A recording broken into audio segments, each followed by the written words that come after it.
Welcome to the fourth session of this presentation, Control Components and Hydraulic Circuit Design. These are the course outcomes. Visualize how a hydraulic pneumatic circuit will work to accomplish the function. Design an appropriate hydraulic or pneumatic circuit or combination circuit like electrohydraulics, electropneumatics for a given application. Select and size the different components of the circuit. Develop a comprehensive circuit diagram by integrating the components selected for the given application. These are the course outcomes.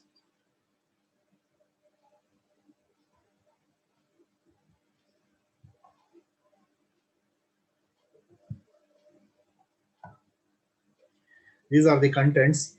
Pressure in this session, we are going to learn about the pressure relief valve, flow control valves, pressure control valves, and flow control valves. That is pressure relief valve, flow control valves, pressure compensated flow control valves. The first one is to position here.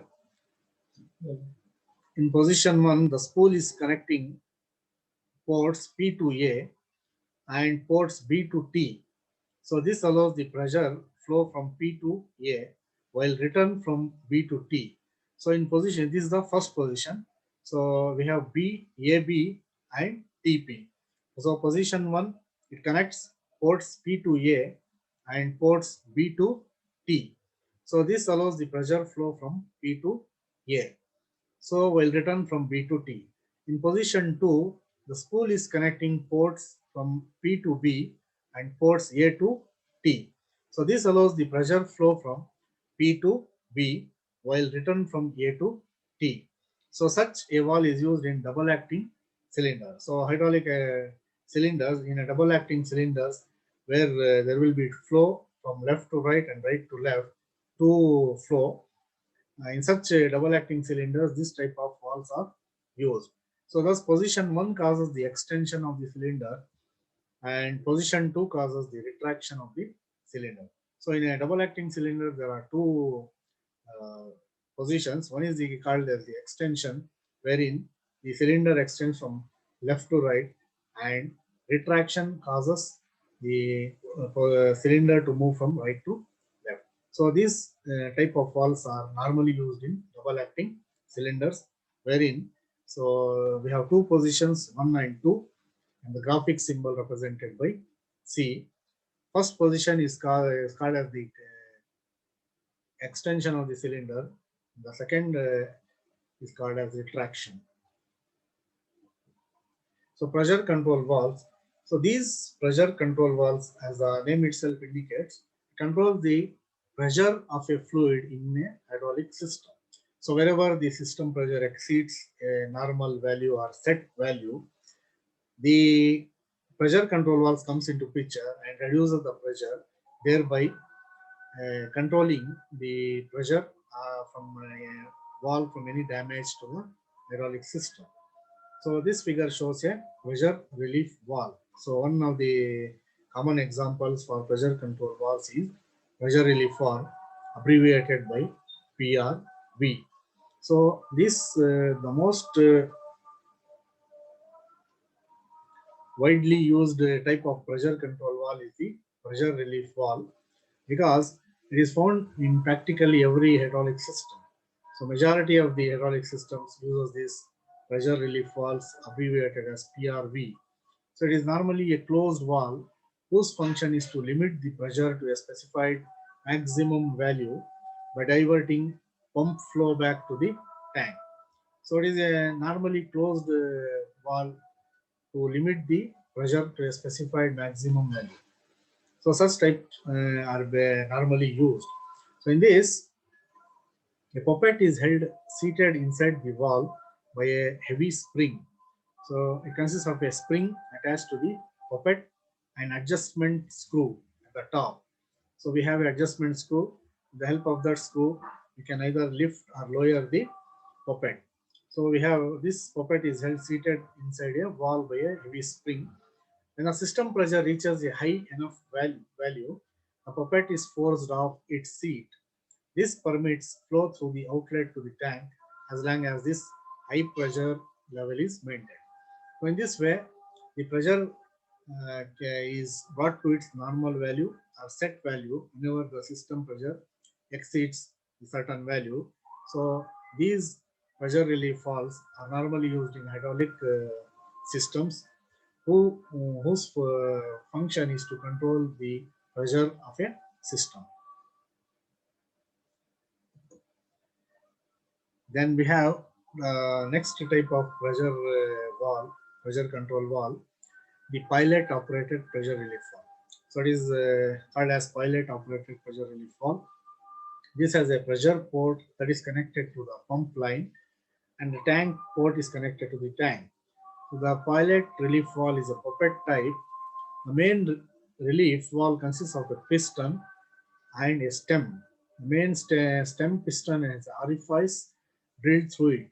The piston has equal areas exposed to pressure on top and bottom, and is in a balanced condition due to equal force acting on both the sides. So it remains stationary in a closed position. The position has a light bias spring. So you can see a light bias spring to ensure that it stays closed.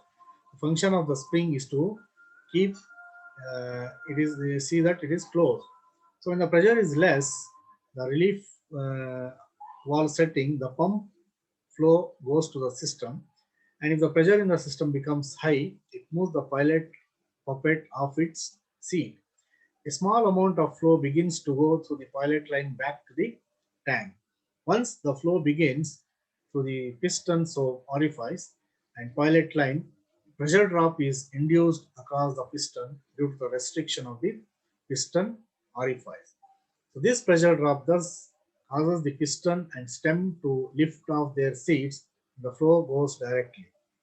So this is about the pilot operated pressure relief valve, wherein the pressure is maintained to a normal value. Wherever it exceeds, or if the pressure is low, the pressure is increased. So either way, both increased or decreased depending upon the system pressure. Then flow control valves. The third major subdivision of control valves is the flow control valves, whose function is to control the flow of hydraulic fluid in a system. So in this, we have two or three types.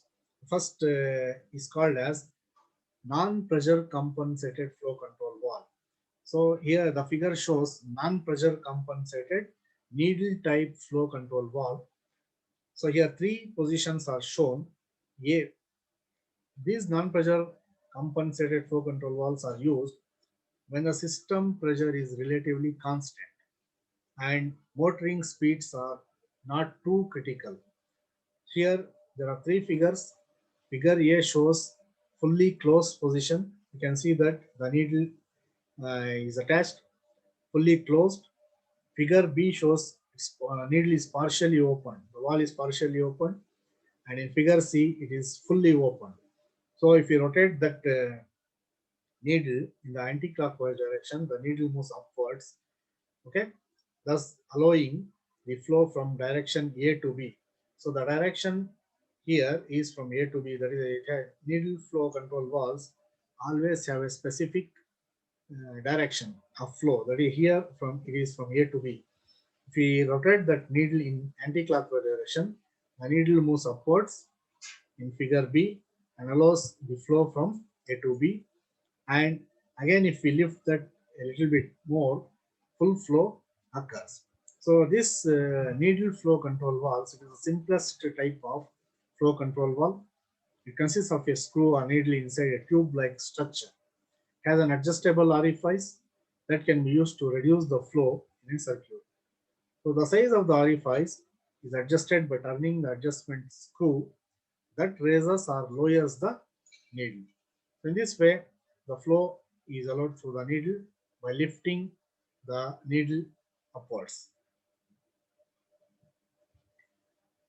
Then we have the pressure compensated flow control valve.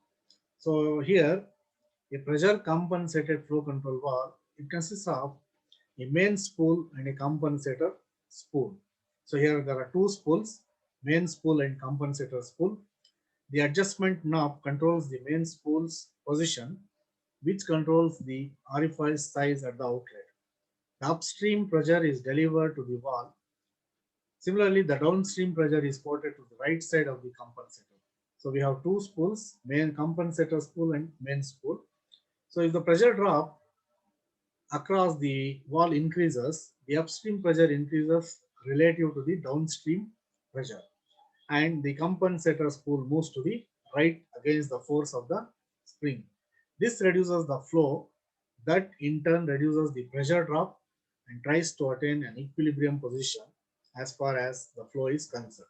So here in the figure, from the figure, we can see that there are two spools, compensator spool and main spool, and two lines, pilot line A and pilot line B, and we have a compression spring attached to the compensator spool and the adjustment knob attached to the pilot line B. Also, we have a drain line to allow the flow through the drain. So this is called as pressure compensated flow control valve. Thank you.